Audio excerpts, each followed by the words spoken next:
Souvent, je rencontre des personnes qui me disent « Maxime, toi, t'es vraiment chanceux.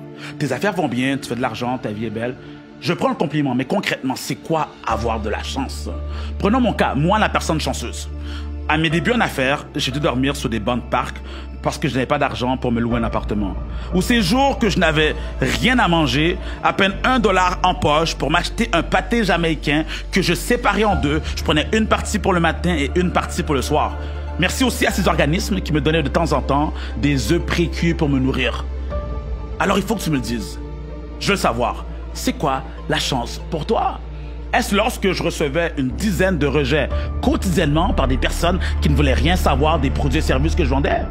La chance était peut-être de mon côté lorsque mon ex-copine m'a laissé parce qu'elle pensait que j'étais devenu fou avec mes concepts, avec mes projets, avec les entreprises que je voulais mettre en place. Ou ces nuits blanches que je passais dans les cafés à travailler sur des concepts alors que d'autres faisaient la fête.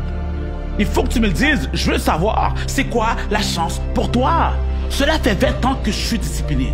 À chaque jour, je travaille sur ma croissance personnelle. Je fais mes lectures, je m'entraîne, je bosse jour et nuit sur mes entreprises, malgré que parfois, je n'en ai vraiment pas envie.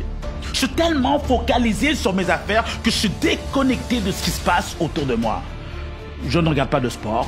Je ne joue pas aux jeux vidéo. Je n'ai aucune idée des potins à l'extérieur, des Indes, des Congosa. Donne le nom que tu veux. Et la seule chose que tu as trouvé à me dire, c'est que je suis une personne chanceuse.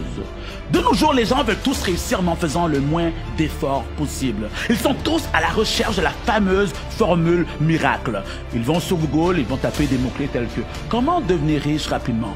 Ce sont ces mêmes personnes qui se font facilement manipuler par ces charlatans qui leur proposent justement un investissement miracle et ils finissent par se faire berner. Et ce qui est dommage, c'est qu'ils n'apprennent pas la leçon. Comprends bien, la première fois que tu te fais avoir dans ces magouilles, c'est une erreur. Mais la deuxième fois, par contre, c'est un choix. Donc arrête d'essayer de trouver des raccourcis qui sont en réalité des illusions qui te mèneront nulle part, qui te ramèneront plutôt à la case départ. Fais confiance au processus et investis en toi. On m'a toujours dit qu'il est important de s'entourer des bonnes personnes si tu veux réussir dans la vie.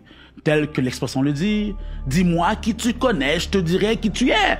Alors dis-moi pourquoi tu es encore en relation avec cette personne qui a une très mauvaise influence sur ta vie. À chaque fois que tu es avec elle, tu ne fais rien. Au lieu de travailler sur tes affaires, tu remets les choses à demain. Au lieu de rester discipliné, tu restes au lit ou devant tes séries. Au lieu de bosser sur ton succès, tu préfères remettre cela à la chance. Quand vas-tu comprendre que tu dois couper cette relation? Ah oui, tu sais très bien de qui je te parle.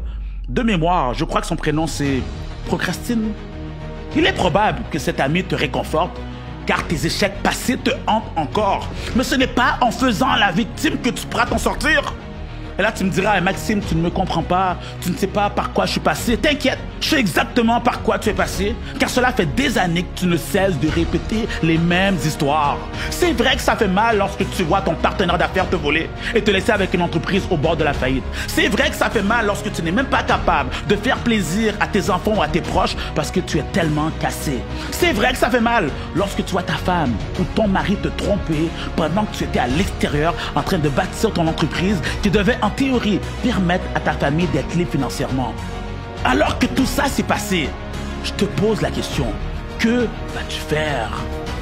Il est temps pour toi de sortir de ton mode victime et de devenir ce guerrier, cette guerrière qui se relève malgré les attaques. Oh oui, tu m'as bien entendu. Il est temps pour toi de te lever et de montrer à toutes ces personnes ce que tu as à l'intérieur de toi. Montre-leur qu'ils n'auraient pas dû réveiller ce monstre qui dormait en toi. Le temps est venu de tout ravager. Mets les bouchées doubles. Crée-toi un nouvel horaire. Coupe sur tes heures de sommeil et ne te relâche pas tant et aussi longtemps que tu n'as pas atteint tes objectifs. Tu m'as bien entendu. Ne te relâche pas tant et aussi longtemps que tu n'as pas créé ce commerce, que tu n'as pas généré le montant d'argent qu'il te faut pour être libre financièrement. Et surtout, ne te relâche pas tant et aussi longtemps que tu n'as pas pris ta revanche. La revanche, c'est rien de négatif, bien au contraire. Cela peut être un puissant carburant lorsque tu sais comment bien l'orienter. Alors donne tout.